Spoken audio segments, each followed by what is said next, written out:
Ce soir, le match dans le match part à la rencontre d'un sport en vogue. Le padel a de plus en plus d'adeptes. Aujourd'hui, TV Monaco a le plaisir d'accueillir un des pionniers de la discipline en France. Robin Aziza, capitaine de l'équipe de France féminine, est avec nous. Bonsoir Robin. Bonsoir. Robin, tout d'abord, comment est-ce que vous avez découvert cette discipline qu'est le padel ? Comme beaucoup de personnes ou de joueurs de paddle, on découvre, moi j'étais un ancien joueur de tennis, donc j'ai découvert ça à travers des amis qui jouaient au tennis. Un ami d'ailleurs, Nalé Grinda, connu sur la Côte d'Azur, qui avait un terrain chez lui. Et donc en fin de ma petite carrière de joueur de tennis, finalement j'ai changé de raquette pour découvrir le paddle dans les années 2005-2006, donc ça commence à dater. On n'en parlait pas du tout à cette époque du paddle en France. Vous êtes un des premiers finalement à avoir découvert cette discipline. Oui, alors il y avait un petit circuit, effectivement, ça se jouait à Toulouse, en région Occitanie, un petit peu sur la Côte d'Azur. On va dire que le paddle a vraiment explosé à partir des années 2015, je dirais, mais effectivement en 2006-2008, c'était encore une vraie niche, même s'il y avait déjà une organisation, championnat d'Europe, championnat du monde. J'ai eu la chance, dès 2006, de partir au championnat d'Europe à Séville avec l'équipe de France. Il y a encore quelques rares personnes qui ne connaissent pas le padel. Est-ce que vous pouvez leur décrire ce sport ? Alors, le padel, c'est un condensé de sports de raquettes, un mix entre le tennis et le squash. On joue à 4 sur un terrain de paddle, divisé donc 2 par 2 avec un filet qui sépare les deux équipes. Le terrain est beaucoup plus petit, il fait 10 mètres par 20. Et l'avantage d'être entouré de parois vitrées fait que la balle revient toujours à vous. C'est donc un sport très facile, très ludique, intergénérationnel et social. Donc c'est un vrai combo aujourd'hui de sport de raquette qui fait plaisir à pratiquer. Vous le disiez, comme beaucoup de joueurs de votre génération, vous avez joué au tennis avant. Est-ce que la pratique du tennis aide pour bien jouer au padel ? Oui, il ne faut pas que jouer au tennis sur un terrain de paddle et ceux qui vont le découvrir vont rapidement s'en rendre compte. Mais effectivement, lorsqu'on vient sur un terrain de paddle après avoir joué au tennis, on a des aptitudes techniques. On retrouve évidemment les gestes classiques du tennis, le service à la cuillère, la volée, le smash. Mais on va vite se rendre compte que plus on pratique, plus il faut découvrir les codes du paddle et céder des parois vitrées. Et puis même techniquement, il y a des smash qui sont très différents. Donc le joueur de tennis est avantagé, mais ce n'est pas forcément une garantie de toujours gagner. Vous avez eu un très bon niveau au tennis, vous avez été négatif, un excellent niveau régional. Vous avez donc découvert le padel il y a bientôt 20 ans. Est-ce que ça vous arrive de jouer encore au tennis si vous avez été complètement piqué par le virus padel ? Le virus padel m'a totalement piqué, comme beaucoup de gens qui découvrent le padel. Alors c'est vrai que lorsque j'ai découvert le padel, j'étais en fin de carrière de tennis. Donc le fait de jouer à un nouveau sport et de progresser finalement lors de chaque partie, lors de chaque moment sympa avec les copains, m'a poussé à continuer à jouer. Aujourd'hui, je joue moins au paddle de par mes activités et puis de par mon âge également. Je joue plus de manière professionnelle, mais lorsque j'ai un petit peu de temps pour m'amuser, eh bien c'est encore une fois une partie de paddle que je choisis. Qu'est-ce que le padel en plus du tennis ? Plus ou moins, moi je ne cherche pas trop à faire de comparaison. Ce que je peux vous dire, c'est que c'est un sport très facile, très ludique. S'il séduit 4 millions de pratiquants, c'est pas pour rien. Si on fait un comparatif, on a 1 million de joueurs de tennis licenciés en France et on a 4 millions de pratiquants en Espagne, plus de 30 millions dans le monde. Je crois que le côté intergénérationnel, social, très facile d'accès, facile à jouer. On parle vraiment de sport loisir avant de parler de sport de compétition. Et puis le fait d'être à 4, c'est un véritable sport collectif où à la fin d'une partie, on boit un petit coup ensemble, on refait le match. C'est vraiment un bon moment, un bon sport de club. Ensuite, il y a le haut niveau qui se développe et là, il y a d'autres qualités qu'il faut évidemment développer. Vous avez été joueur, on le disait en préambule, vous êtes capitaine de l'équipe féminine de France. Vous êtes également directeur du WPT Human Padel Open à Toulouse. Racontez-nous un petit peu toutes ces casquettes que vous avez.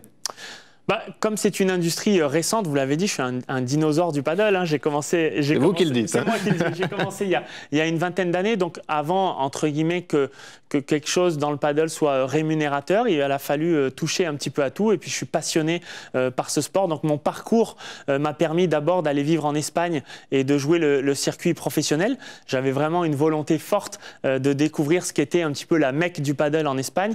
Et puis, de ce parcours professionnel en tant que joueur, j'en ai découvert tous les à côté et j'ai rencontré tous les acteurs de la discipline, tout ce qui se développait au sein de cette industrie. Et puis de l'Espagne, le paddle est arrivé en France, puis en Italie, puis en Europe et puis un petit peu plus loin. Et donc finalement l'expertise que j'ai développée m'a amené à rencontrer des gens, à devenir agent de certains joueurs, d'organiser des événements comme le World Padel Tour, d'être capitaine de l'équipe de France de paddle féminine. C'était un vrai choix. Lorsque j'ai posé la raquette de joueur, j'avais envie de transmettre un petit peu ce que j'avais appris en Espagne et toutes les expériences vécues. Et puis j'avais un petit parcours de coach de tennis aussi. Et donc j'ai retrouvé mes vieux amours sur le banc du terrain de paddle. Vous parlez beaucoup de l'Espagne, vous avez dit c'est la Mecque du padel. Pourquoi le padel a pris autant, aussi vite en Espagne et pourquoi ça a pris plus de temps finalement en France? Alors, le temps d'explosion est le même, sauf qu'il est arrivé bien plus tôt en Espagne qu'en France ou même qu'en Europe d'ailleurs. C'est un sport qui a été créé en Amérique du Sud, au Mexique, qui est arrivé ensuite beaucoup en Argentine et on connaît le lien qu'ont les Argentins vers l'Espagne. Et donc ce sont les Argentins qui ont amené le paddle en Espagne dans les années 70-80, donc presque 10 à 20 ans plus tôt que nous. Et puis en Espagne aujourd'hui c'est la Mecque parce que les infrastructures sont en nombre incalculable. Dans n'importe quelle ville ou village espagnol, on va trouver le terrain de paddle. Dans n'importe quelle promotion immobilière ou club de vacances, on va trouver le terrain de paddle. Rares sont ceux qui n'ont pas la raquette de paddle dans le coffre après le travail pour aller jouer. Donc finalement, ça s'est construit en Espagne. Et puis il y a plein de petits pop-up maintenant, plein de pays qui se développent et qui sont fous de cette pratique. Il y a quel autre pays où on peut y jouer à part la France, les pays hispanophones? Oui, alors le gros de l'Europe, c'est l'Espagne, l'Italie, avec plus de 8000 pistes. En Italie, pour vous donner un point de comparaison, en France, on va approcher les 2000 pistes de paddle. La Scandinavie a connu un boom phénoménal pendant le Covid, où on parle de 1,5 million de pratiquants en Suède.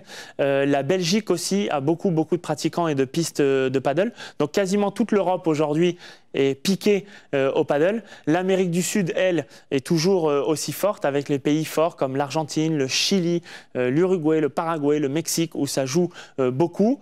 Les États-Unis, ça commence à pousser aussi du côté des États-Unis, évidemment toujours avec l'Amérique latine et cette communauté sud-américaine qui joue beaucoup au paddle. En Floride, beaucoup. À Los Angeles également, on commence à avoir pas mal de pistes de paddle. Il y a un vrai effet de mode. On a vu récemment David Beckham avec une raquette de paddle dans les mains. Donc c'est un sport qui aujourd'hui touche près de 30 millions de pratiquants dans le monde. Ce n'est plus une niche, c'est vraiment un sport tendance pratiqué par beaucoup de monde. C'est un sport donc qui est en train de se mondialiser. Est-ce qu'on peut imaginer l'Asie, par exemple, se prendre au padel? C'est que les sports de raquettes sont très importants, notamment en Chine ou au Japon. Oui, alors la contrainte de l'Asie, c'est les espaces en général. On sait que ça construit beaucoup en Asie, mais ça commence aussi. À Shanghai, ça commence à pousser, en Chine, au Japon.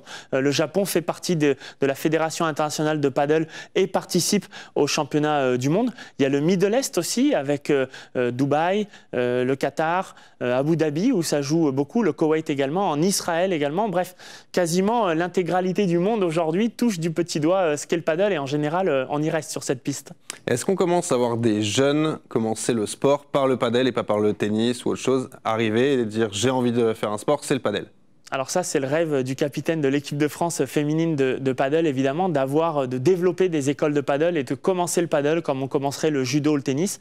C'est très vrai en Espagne. Évidemment, on commence à l'âge de 4-5 ans au paddle en Espagne. C'est très vrai en Scandinavie aussi, en Italie, à degré moindre en France, mais on atteint quasiment aujourd'hui les 400 000 pratiquants en France. Donc de ces 400 000 pratiquants, il y a des pères de famille, il y a des mamans, et donc naturellement, il y a des enfants qui arrivent de plus en plus tôt et de plus en plus jeunes sur les pistes de paddle. Il y a un travail de fond à faire avec la formation. D'abord, avoir beaucoup de terrains de paddle, et ensuite former des enseignants pour pouvoir développer une véritable expertise, et puis ensuite développer des écoles de paddle pour faire, je le souhaite, des futurs champions. Il y a récemment eu le Greenwiz Paris Major Première Paddle à Roland-Garros. Comment est-ce que vous avez vécu ça de l'intérieur? Je sais que vous y étiez, que vous travailliez notamment. Ouais, d'abord un éclairage phénoménal, la piste mythique du Philippe Chatrier où Nadal a gagné 14 fois, a accueilli une piste de paddle où les Espagnols ont également brillé, puisque si l'Espagne est la mecque du paddle, l'Espagne est aussi la terre où les meilleurs joueurs du monde jouent. Donc les vainqueurs chez les femmes sont espagnols et chez les hommes aussi. C'était juste magique. Le Philippe Chatrier était plein le samedi et le dimanche. Je crois qu'ils ont communiqué sur 16 000 personnes. C'est vraiment la preuve, ça démontre que le paddle aujourd'hui s'internationalise. Il y a eu plus de 200 broadcasters, 200 droits télé qui ont été vendus dans le monde entier. Donc aujourd'hui, c'est le boom phénoménal qui s'est emparé de Roland-Garros pour notre plus grand plaisir. Il y avait 2 circuits principaux, il y a encore 2 circuits principaux, mais l'an prochain c'est terminé. Le World Padel Tour et le Premier Padel fusionnent. Oui. Est-ce une bonne nouvelle pour votre sport? Excellente nouvelle.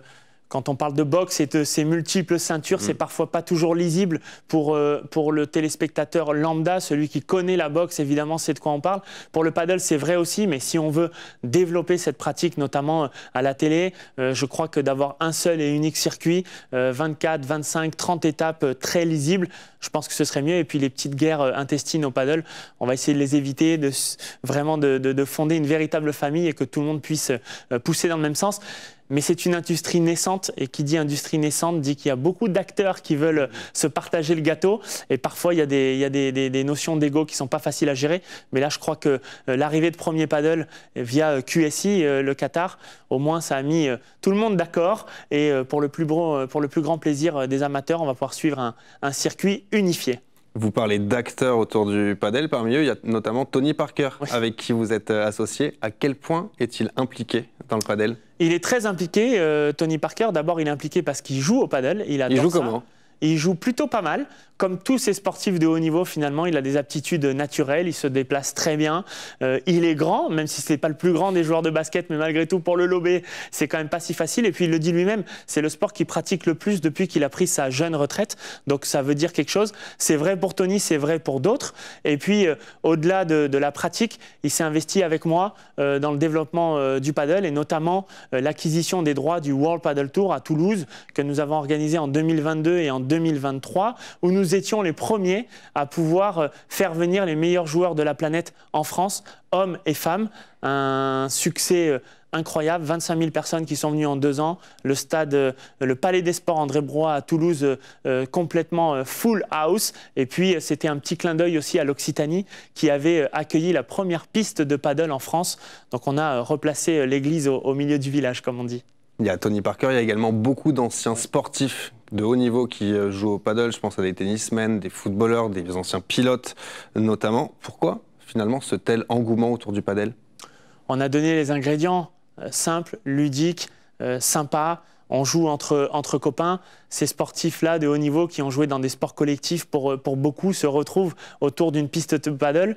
Ça se chambre fort et puis c'est facile à jouer. Donc tout le monde joue. Je crois que ça profite énormément à l'engouement et au développement du paddle. Les réseaux sociaux aussi y font beaucoup. Donc ce combiné de highlights, de personnalités, beaucoup jouent mais aussi s'investissent. Francesco Totti de la Roma a ouvert des centres de paddle à Rome. Zlatan Ibrahimovic est propriétaire d'une quinzaine de centres en Scandinavie et ouvre à Milan. David Beckham joue au paddle à Miami. Gaël Monfils, un ami joueur de tennis avec qui j'ai eu la chance de partager la piste lors d'un tournoi, joue énormément. Tout ça, ça contribue au développement du paddle. Et puis, on peut parler des sportifs, mais on peut parler aussi des gens du showbiz. Exactement. Cartman, Amir, des tas de personnalités françaises et internationales jouent au paddle régulièrement. Et c'est que très bon pour notre discipline. Donc ça, c'est bénéfique, ça vous met sur le feu de la rampe finalement. Cyril Hanouna, qui parle tous les jours sur son talk show de paddle, il a même lancé une série, son objectif top 100. On aime ou on n'aime pas le personnage, peu importe, on parle du paddle et nous, on est plutôt très contents. On parlait de l'Espagne, des hispanophones qui ont donc une longueur d'avance sur tout le monde parce qu'ils jouent depuis plus longtemps, c'est populaire depuis plus longtemps. Pensez-vous que la France est capable de combler ce gap qu'il y a entre les pays hispaniques et la France finalement? Vous avez vu mon petit rictus, oui. Pas facile, pas facile parce qu'on a 15 à 20 ans de retard. Soyons honnêtes, quand on parle de très haut niveau, je ne parle pas de développement, mais si on parle vraiment du très haut niveau, avoir un joueur français ou française qui va être numéro 1 mondial, ce sera compliqué. On a malgré tout Alix Colombon qui, elle aussi, vient du tennis et qui est 23e joueuse mondiale sur le circuit féminin. Elle s'est vraiment frayé un petit chemin dans ce circuit très hispanophone. Chez les hommes, c'est encore plus dur, la concurrence est plus rude. Pour vous répondre plus directement, les Espagnols et les Sud-Américains continuent à travailler. Les Européens et les Français travaillent fort. Mais il y a quand même cette différence qui va être compliquée à combler. Moi, je pense qu'avant 10-15 ans, on n'aura pas de joueurs français masculins dans le top 20 mondial, mais évidemment, j'espère me tromper. Le padel est de plus en plus médiatisé, diffusé à la télévision. Est-ce que ça a permis d'amener de nouveaux pratiquants à ce sport? Je crois que c'est un game changer, comme on dit, la télévision. Ça apporte beaucoup de choses, un éclairage incroyable. Je pense que lorsqu'on passe de 150 000 ou 100 000 pratiquants il y a 2 ans, c'est ça les chiffres, à presque 500 000 aujourd'hui, je suis obligé de penser que la télé, Canal+, en particulier, a vraiment joué son rôle moteur. Les réseaux, on l'a dit, YouTube et autres, ça contribue évidemment au développement du padel. Qu'est-ce que vous diriez à quelqu'un qui hésite à se mettre au padel? N'hésitez pas, appelez 3 copains, découvrez, prenez raquette en main et vous allez voir. J'ai ouvert le premier club de padel en France en 2012. On avait une offre qui s'appelait la première heure de jeu offerte. Au pire, vous allez passer un moment au soleil. Au pire, vous allez vous amuser avec les copains. Et au mieux, et c'est bien souvent le cas, vous allez être piqué et vous allez revenir. Aux États-Unis, on en parlait tout à l'heure, le padel arrive, mais il y a un autre sport de raquette qui est en pleine émergence, le pickleball. Est-ce que le padel et le pickleball sont concurrents? Alors aux États-Unis, ils vont l'être. En Europe, sans doute pas, en tout cas pas aujourd'hui. Le pickleball aux États-Unis, vous avez raison, c'est un sport qui fait fureur chez une catégorie de gens quand même malgré tout qui est plutôt 50 ans et au-delà. Si vous connaissez le pickleball, c'est un sport encore plus facile que le paddle, encore plus lent, donc plus facile à pratiquer. Peut-être qu'ils vont être en concurrence. Ne les opposons pas. Je pense que le joueur ou la joueuse qui aime le sport de raquette sera en mesure de jouer au tennis puis au paddle, et puis de jouer au paddle et au pickleball, et ainsi de suite. Finalement, ce sera que très bon pour tout le monde. Est-ce qu'on peut pratiquer le paddle lorsqu'on est handicapé? Oui. Oui, et on le fait même très bien. Nos Français sont vice-champions d'Europe et 3e au dernier championnat du monde. On a fait une exhibition lors du tournoi à Toulouse des meilleurs joueurs français et espagnols. Donc oui, il y a la Fédération française de tennis qui pousse et qui apporte aussi sa pierre à l'édifice pour développer cette pratique. Donc effectivement, et je peux vous assurer que le spectacle est magnifique lorsque vous voyez ces acteurs de paddle en fauteuil. C'est le cas en France, c'est le cas dans d'autres pays. Le paddle est rattaché aux fédérations de tennis. Est-ce que c'est quelque chose que vous voulez conserver ou vous voulez que le paddle s'émancipe du tennis d'un point de vue personnel? Oui, alors il y a 2 options. Aujourd'hui, d'abord, même si mon avis était d'avoir une fédération seulement paddle, je crois qu'on ne pourrait pas. On est sous l'égide de la Fédération française de tennis, qui est la fédération de tennis la plus forte au monde. Et d'avoir Roland Garros au paddle, c'est juste exceptionnel. Alors après, évidemment, c'est un énorme paquebot, la Fédération française de tennis, et elle gère avant tout le tennis plutôt que le paddle. Mais je crois que le président Gilles Moreton et Arnaud Di Pasquale prennent quand même le soin de développer cette pratique. Dans d'autres pays, en Suède, ce n'est pas la fédération de tennis, c'est une fédération indépendante de paddle. Il y a une fédération quand même internationale qui essaye de chapeauter et de ramener tout le monde dans son giron pour avoir une unité et qu'il n'y ait pas de guerre comme on a pu connaître. Pour ce qui est de la France, la Fédération française de tennis prend le soin de développer le paddle. On peut faire plus, on peut faire mieux. J'aimerais qu'on fasse plus et mieux, évidemment, mais chaque chose en son temps. Quelles sont vos ambitions à moyen et à long terme? Personnelles? Pour le paddle en France. Ah voilà, pour le paddle, toucher le million de pratiquants, faire en sorte qu'il y ait des clubs de paddle qui poussent un petit peu partout. C'est plus compliqué en France qu'en Espagne. On parle d'un modèle économique autour de 8, 10, 15 terrains de paddle pour qu'il y ait une rentabilité et développer cette communauté-là. On sait que le foncier en France n'est pas le prix du foncier en Espagne, évidemment. Donc, que toutes les grandes villes aient des clubs de paddle, qu'on parle de paddle comme on pourrait parler de tennis, et puis que les audiences à la télé augmentent, et puis que ça donne des idées à Wimbledon et à l'US Open que d'accueillir ce genre d'événement. Et puis les Jeux Olympiques en ligne de mire, il y a Paris 2024, on en a tous évidemment rêvé. C'était trop tôt, sans doute encore trop tôt pour Los Angeles. Brisbane en 2032, si le paddle arrive en Australie, et ça commence aussi à pousser, pourquoi pas. Mais en tous les cas, on a hâte d'avoir une candidature européenne pour pouvoir pousser fort pour que le paddle soit à minima sport de démonstration dans de futures années. Quand vous dites à des personnes qui ne sont pas pratiquantes du padel que vous allez faire un padel, est-ce qu'on vous demande encore dans quelle mer, sur quel fleuve ou c'est terminé ce temps-là? Ça dépend des régions. En Occitanie, on va plutôt parler de paddle tennis, on va l'appeler comme ça. Sur la Côte d'Azur, on est quand même très paddleboard encore, mais le paddle tennis prend de plus en plus de place. Il y a encore des régions où le maillage territorial n'est pas très bien fait. Il y a encore des régions où il n'y a pas encore de pistes de paddle, de clubs de paddle, même s'il y a un relais avec les clubs de tennis en France. On va dire que c'est 50-50 quand c'était 90% paddleboard pour 10% tennis il y a quelques années. Donc les chiffres augmentent.